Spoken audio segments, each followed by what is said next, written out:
This is Week in One, with all of the top news stories of the past 7 days. Our country's finances took centre stage this week. In Parliament on Wednesday, Finance Minister Nhlanhla Nene delivered his first mid-term budget.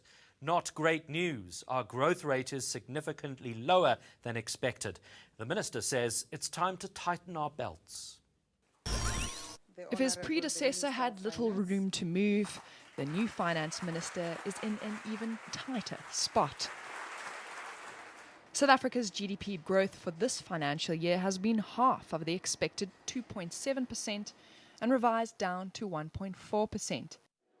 That means tax revenue is down by 10 billion rand. While global economic factors have contributed to the country's sluggish growth, the finance minister couldn't deny South Africa's shortcomings. Energy constraints, labour market disruptions, skills shortages, administrative shortcomings, and difficulties in our industrial transformation. Eskom needs to borrow 250 billion rand over the next 5 years, of which government will be funding 20 billion rand by selling off state assets. This year, government managed to underspend by 6 billion rand, but the minister did have to make provision for the following unforeseen expenses: 157 million rand to repair damage from natural disasters, 35 million rand for emergency water and sanitation interventions, 32 million rand for Ebola prevention, 350 million rand for the depreciation of the rand, 65 million for the establishment of new departments, and 620 million rand for the digital migration program. Going forward, though, government's growing debt is a cause for concern. Nene is proposing to cut government spending by 25 billion over the next 2 years. When it comes to departments, we're saying, and perhaps if it was nice to travel business class, it is no longer nice if you are going to travel economy. So it's either you no longer travel or you travel economy, and you are with all of us. With the minister projecting that growth will only reach 3% by 2017, he's warned that tax hikes are also on the cards. About 15 billion rands will have to be, per year, in additional revenue will need to be raised. Which taxes to raise is being determined by the Davis Tax Commission. Judge Dennis Davis is expected to give his recommendations to Treasury early next year, possibly making next year's budget speech a bitter pill to swallow for South Africans. Paula Charles, Parliament. Week 3 of the honeymoon murder trial continued in Cape Town, but there was a dramatic development on the perimeters of the trial.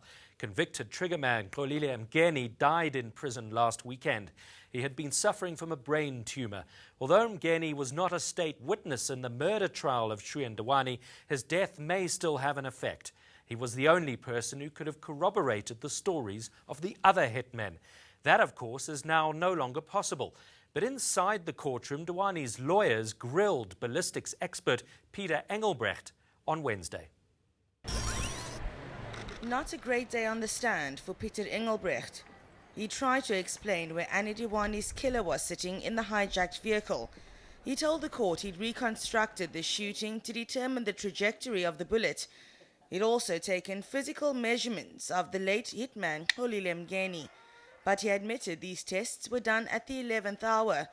Mngeni's measurements were only taken last Friday, a day before he died. And Engelbrecht conceded that the vehicle he'd used for his investigation was not the original hijacked taxi, but another model with different features. He also neglected to position the vehicle's seats as they were at the time of the shooting in order to get accurate measurements. The defense is not done with Engelbrecht yet. He returns to the stand when the trial resumes on Monday. The defense is then expected to take issue with contradicting police affidavits of the type of firearm used. Leanne Jansen at the Western Cape High Court. From the courts to crime now, a subject that was much in the spotlight this week as well. ANC MP Jackson Mthembu was shot while using an ATM in eMalahleni. 3 men have since been arrested, and Mthembu is recovering in hospital. The Mthembu family waits anxiously outside the eMalahleni private hospital, relieved that the worst appears to be over. Yes, he's in ICU. He can talk. He's recovering very well, and he's under good hands. According to the police, this is where the shooting took place on Sunday night. Thembu was using one of the ATMs behind me when he was approached by an unknown man who demanded that he withdraw all his money. When Thembu turned to look at the man, a shot went off. A bullet passed through his cheek before lodging in his shoulder. The injured Thembu drove himself to hospital less than a kilometer from the scene. There's speculation over why Thembu was shot. The ANC has cautioned against what it calls misleading statements about the shooting being politically motivated, saying these just flame distrust and confusion. I will assume it was a robbery. The political part of it, I cannot comment. I think the right person to talk about that is him himself. But from what we have seen and heard, we think it was a robbery. Police say they're investigating a case of armed robbery, but may include additional charges.